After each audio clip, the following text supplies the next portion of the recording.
Mesdames et messieurs, bonjour et bienvenue au journal. Le processus de modernisation de la fonction publique est sur de bons rails. Le comité de pilotage l'a exprimé ce matin. Les membres du comité se sont réunis à Ouagadougou pour adopter le plan de travail de l'année 2019 et aussi pour valider le rapport d'activité de l'année 2018. Le fond de la rencontre vous sera dévoilé dans quelques instants. En Angleterre, Theresa May va quitter la tête du Parti conservateur dans quelques heures. Elle devra également céder son fauteuil de Premier ministre à un remplaçant qui n'est pas encore connu. 11 candidats sont en lice. Toutefois, le futur Premier ministre britannique ne sera pas connu avant le 22 juillet prochain. Mesdames et messieurs, bonjour et bienvenue à cette édition de la mi-journée. Ce matin, à Ouagadougou, il était question de la modernisation de l'administration publique. Le comité de pilotage de cette question a procédé à l'adoption du plan de travail de l'année 2018, de l'année plutôt 2019. Une série d'informations et d'informatisation de différentes structures est au programme. Le comité a également validé son rapport d'activité de l'année 2018. Voyons tout cela avec Souleymane Sanou et Vincent Kiendrebego. Le comité de pilotage de la modernisation de l'administration et de la bonne gouvernance fait le point à un an de l'échéance de la mise en œuvre du plan stratégique décennal de modernisation de l'administration 2011-2020. Il s'agit pour ces acteurs d'examiner et d'adopter le rapport 2018 de ce plan stratégique, mais aussi d'examiner et d'approuver les projets d'activité pour l'année en cours. Le Burkina Faso peut se féliciter parce que en une décennie, on a fait des bons qualitatifs en matière de modernisation de l'administration. Et ça, on le constate à travers les rencontres bilatérales que nous avons. Et on a pas mal d'exemples comme ça qu'on peut multiplier. Par exemple, au niveau de la conférence interafricaine de prévoyance sociale, on note que le Burkina Faso est le premier pays qui, dans un délai record d'une vingtaine de jours, arrive à traiter les dossiers de retraités. Et donc, c'est dans la poursuite de ces progrès-là que le gouvernement a décidé d'engranger d'autres réformes que vous connaissez, la rationalisation du système de rémunération, le recensement des agents publics en vue d'un meilleur déploiement pour un meilleur maillage du territoire national, la question de le contrôle des diplômes des agents publics pour nous assurer que ceux qui sont dans notre administration publique sont avec. C'est vrai, on a quelque part qu'on a des difficultés, mais à ce stade-là, on peut quand même tirer légitimement des motifs de satisfaction dans le cheminement que notre pays a fait. Le plan stratégique décennal de modernisation de l'administration 2011-2020 est un référentiel dans lequel s'inscrivent toutes les actions menées par l'administration publique en matière de modernisation, aussi bien au niveau central que déconcentré. Et pour sa part, le ministère de la Communication a rencontré hier à Ouagadougou les agents de la RTB et de Sidoya. Il s'est agi pour le ministère de présenter le contenu de l'étude technique qui doit permettre à la RTB et à Sidoya de basculer dans la société d'État. Plusieurs options ont été dégagées, mais le ministère semble se focaliser sur la compression du personnel, une option que les travailleurs rejettent en bloc. Kosoun Koulibaly et Oumar Zombre. Cette rencontre voulue par le ministère de la Communication a pour objectif de mettre les travailleurs de la RTB et de Sidoya au diapason de l'évolution des dossiers de leur structure pour le passage en société d'État. Les études techniques sont déjà bouclées. 3 options ont été dégagées par les cabinets d'études, parmi lesquelles la compression du personnel de la RTB. Un personnel qui pourrait passer de 795 à 426. Les cabinets d'études qui ont jugé vraiment en toute objectivité technique que pour un effectif de plus de 700 agents que compte la RTB, il ne serait pas souhaitable qu'elle aille dans cet état à la société d'État et qu'il faut que par ailleurs l'État accompagne substantiellement la RTB notamment et les éditions citoyennes pour leur permettre d'avoir un capital substantiel pour fonctionner et pour opérer leur mieux. Selon la secrétaire générale du ministère de la Communication, en cas de refus de cette option, les cabinets d'études proposent une alternative, à savoir un statut dérogatoire avec des avantages intéressants pour le personnel. Un personnel qui s'impatiente quant à l'amélioration de ses conditions de vie et de travail. On a fait 2 pas en avant et 3 en arrière, parce qu'aujourd'hui on se retrouve à la situation de quasiment 2015-2016, où nous étions à avoir une plateforme revendicative et que nous proposions en tout cas une sortie de crise avec un statut autonome. Et on nous a proposé une société d'État, mais à cette date, on vient nous dire que la société d'État n'est quasiment pas faisable à l'état où en tout cas les travailleurs le veulent. On veut nous proposer autre chose qui n'arrive absolument pas l'ensemble des travailleurs. Et je pense que ce n'est pas une situation qui honore en tout cas le gouvernement. Hortense Zida rassure que le dialogue avec les travailleurs de la RTB et des citoyens n'est pas rompu. Un conseil de cabinet sera bientôt organisé par le chef du gouvernement avec tous les acteurs afin d'envisager la meilleure option pour le passage de la RTB et des citoyens en société d'État. Et le ministère en charge de la solidarité nationale a rencontré également les organisations des personnes vivant avec un handicap ce matin. Avec eux, il a été question de recueillir les suggestions pour une meilleure prise en charge des personnes vivant avec un handicap. Il s'est agi également d'évaluer l'état de mise en œuvre des recommandations prises lors du Forum national des personnes vivant avec un handicap. Pawa Dorogo, Jean Zongo et Sanoa Christine Koulibaly.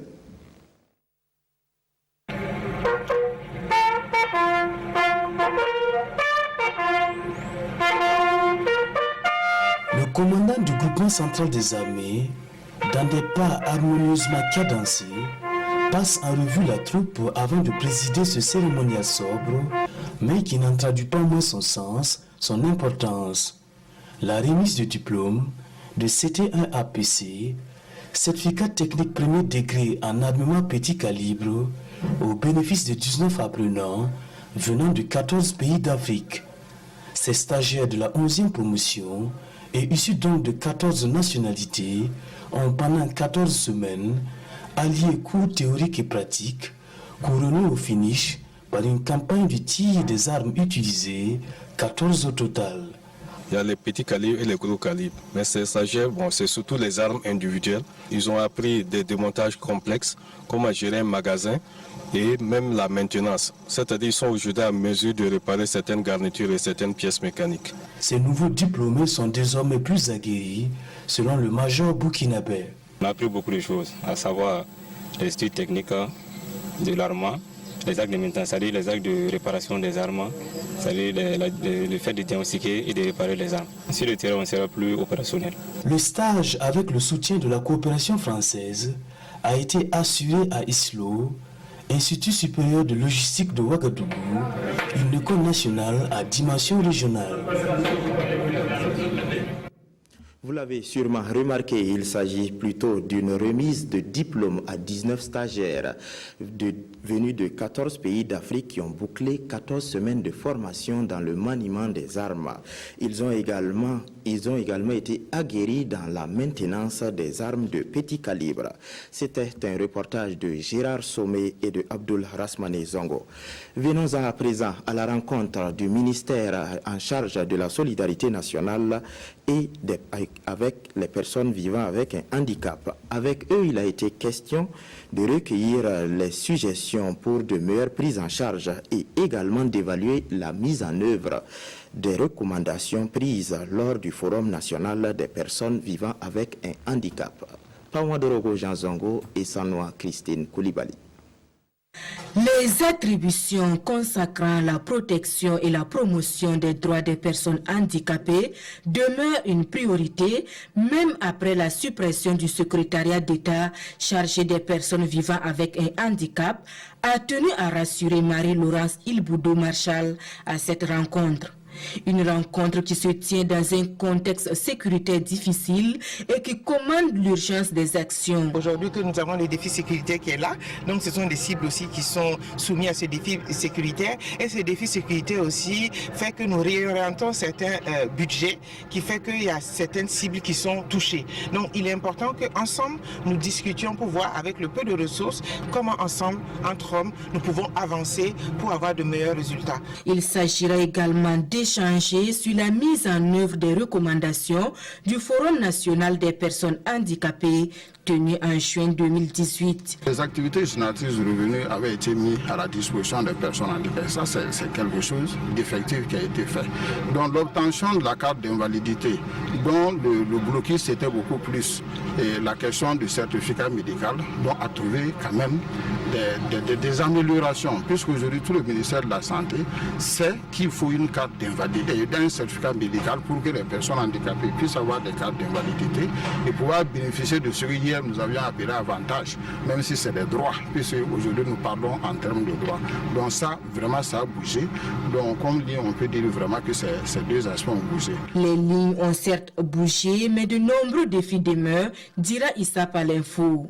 Et ces défis ont entre autres pour nom accès à une formation adéquate pour une meilleure intégration socio-économique des personnes vivant avec un handicap. Hier, il y avait de la joie chez les déplacés de la bande sylvo-pastorale du parc Tambi-Kaboré. Qatar Charity leur offre 100 tonnes de vivres d'une valeur estimée à 56 millions de francs CFA. Ce geste vise à soulager les personnes vulnérables en cette période de soudure. Adama Guiti et Estelle Judith Assogba pour le compte-rendu. Ces hommes représentent ici un échantillon de personnes déplacées de la zone sylvo-pastorale de la bande du parc Tambi-Kaboré. Depuis l'année dernière, leur statut de déplacés internes font d'eux des personnes vulnérables. Et ce 6 juin à Manga, dans le Zunwego, ils ont le sourire aux lèvres. Qatar Charity vole au secours de ces personnes qui ne savent plus à quel sein se vouer. Cette ONG humanitaire est venue les bras chargés de vivres d'une valeur estimée à près de 56 millions de francs CFA. Un geste qui va améliorer le menu quotidien de ces déplacés. La quantité de vivres qu'on a pu donc donner à ces déplacés, 93 tonnes de riz, 7 tonnes et demie de sucre, ainsi que 525 cartons d'huile. Vous n'êtes pas sans ignorer qu'il y a eu une opération de délimitation qui a occasionné des déplacés. Et ce sont ces déplacés-là aujourd'hui qui sont bénéficiaires de ces vivres apportés par le Qatar Charity. En tout cas, nous sommes très honorés, nous sommes très contents et nous tenons à dire merci à Qatar Charity pour ce geste combien noble et louable. Cette zone a été délimitée de concert avec les autorités régionales en charge de l'environnement et des ressources animales et l'association d'Intel Épinal, une association qui œuvre pour la prévention de l'environnement tout en impliquant les éleveurs. Il faut des textes vraiment pour protéger cette zone sylvo-pastorale que nous avons eu à délimiter, parce que sinon, s'il n'y a pas de texte qui encadre, on ne peut pas interdire les gens de faire des champs, on ne peut pas interdire les coupes, les feux de brousse et en tout cas d'autres dégâts qui peuvent favoriser la dégradation de cette zone sylvo-pastorale. Ces déplacés viennent des villages de Gombousgou, Kogo, Giba et Nobéré. De Manga, on prend la direction de Koudougou, où l'université Norbert Zongo a un nouveau président. Il s'agit du professeur Frédéric Ouattara, nommé en Conseil des ministres le 22 mai dernier. Aussitôt installé, le géophysicien s'est engagé avec l'ensemble de la communauté universitaire pour réaliser de nouvelles performances. Le film de la cérémonie d'installation est signé Gérard Sommet et Vincent Kiendrebeogo. Professeur Frédéric Ouattara, nouveau président de l'université Norbert Zongo de Koudougou. Installé ce jeudi dans ses fonctions, il succède à Nicolas Barou à la tête de ce temple de savoir. Et avec toute la communauté universitaire, le nouveau président s'engage à réaliser de nouvelles performances. Je vais bâtarder premièrement sur les retards académiques pour essayer de normaliser l'année académique. Je vais, avec les collaborateurs, mettre en avant la cohésion sociale et surtout permettre aux talents de s'exprimer afin que nous construisions notre université commune pour devenir à tout la première université du Burkina Faso. J'ai eu la chance d'avoir été vice-président pendant 5 ans. Donc les étudiants, je leur ai dit ceci, chacun doit venir travailler pour avoir son diplôme et partir pour travailler. On ne gagne pas à faire carrière à l'université comme étudiant. Ils ont compris, ils se sont engagés. Jusqu'à aujourd'hui, on a remarqué qu'à l'université de Robert Zongo, il y a pratiquement plus de grèves. Géophysicien de formation, le professeur Frédéric Ouattara s'est investi dans la recherche en sciences spatiales avec des résultats qui lui ont valu plusieurs distinctions à l'international. La dernière en date étant le prix du meilleur chercheur africain en sciences spatiales, décerné par l'Association américaine des géophysiciens. Un scientifique appelé à mettre sur orbite la deuxième plus grande université du Burkina, forte de ses 40 000 étudiants. Et hier, la Suède et le Danemark, à travers leur représentation diplomatique au Burkina, ont commémoré conjointement leur fête nationale.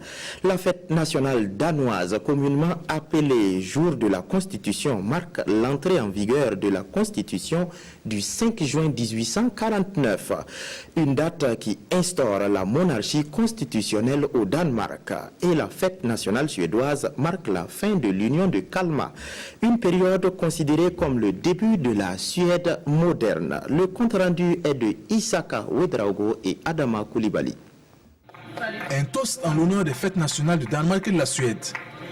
Cet anniversaire conjoint marque l'entrée en vigueur de la Constitution du 5 juin 1849, instaurant la monarchie constitutionnelle au Danemark d'une part, et d'autre part la fin de l'Union de Kalmar du 6 juin 1523, marquant le début de la Suède moderne.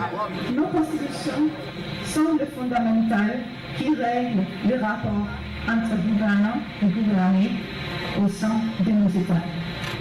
Elles ont établi les droits et libertés des citoyens et la partage de pouvoir entre le Parlement, le gouvernement et le système judiciaire. Nos constitutions protègent les droits et les libertés des citoyens contre les abus de pouvoir potentiels des titulaires de pouvoir. Elles ont vraiment représenté des pas en avant pour les démocraties scandinaves et nos constitutions continuent de protéger nos démocraties. Les pays nordiques comme la Suède et le Danemark mettent un accent particulier sur l'importance de donner des opportunités de participation aux femmes, aussi bien comme électrices que comme candidates aux élections. On appuie le Burkina Faso à continuer les efforts pour promouvoir la participation des femmes dans la vie politique du pays. L'ambassade du Danemark célèbre également ses 25 ans d'existence au Burkina Faso. Un anniversaire qu'elle a voulu célébrer à travers un jeu concours documentaire vidéo dont les lauréats sont primés ici à hauteur de 300 000 francs CFA. En Angleterre, Theresa May quittera la tête du Parti conservateur britannique après 3 années passées à la tête de l'exécutif. On retient d'elle qu'elle n'a pas réussi à mener la Grande-Bretagne vers le Brexit. Jusqu'à ce matin, aucun candidat ne se démarque pour la remplacer à la tête de l'exécutif burkinabé. La course entre les différents candidats est ouverte et le prochain Premier ministre sera connu que le 22 juillet prochain. C'est aujourd'hui que Theresa May quitte la tête du Parti conservateur britannique. Dernières heures peut-être difficiles pour celle qui n'a pu mener à bien le Brexit, bloquée par les députés britanniques et cible de critiques incessantes et de complots dans son propre camp. À la tête de l'exécutif depuis juillet 2016, Theresa May ne sait pas à qui elle va confier les rênes. La course entre les candidats potentiels commence. Ils ont quelques heures pour déposer leur dossier auprès des Tories. Le nom du nouveau chef des conservateurs, qui devrait être celui du nouveau Premier ministre, sera annoncé le 22 juillet, seulement 3 mois avant l'échéance trouvée par Theresa May pour le Brexit. Avant que le processus commence, John Bercow, speaker de la Chambre des communes, a rappelé que son successeur, quels que soient ses plans, devra avoir le feu vert du Parlement. Le Parlement ne sera pas mis de côté à cette étape du processus de décision sur une question aussi importante que le Brexit. Cela n'arrivera pas. C'est si évident que ce n'est presque pas la peine de le rappeler. Mais je l'ai fait. Et pas moins de 11 candidats sont en lice. En tête, selon les analystes, Boris Johnson, ancien chef de la diplomatie, politicien pro-Brexit et excentrique, très populaire parmi les membres du Parti conservateur, mais pas autant parmi les députés conservateurs. Il y a aussi Michael Gove, actuel ministre de l'Environnement, largement perçu comme le candidat anti-Boris, et il semble être en mesure de rassembler les voix au fur et à mesure des votes au sein des Tories. Dans l'ordre de préférence des sondages, en troisième position, on retrouve Dominic Raab, ancien ministre du Brexit. Mais il a un point faible, il veut le Brexit, quoi qu'il en coûte.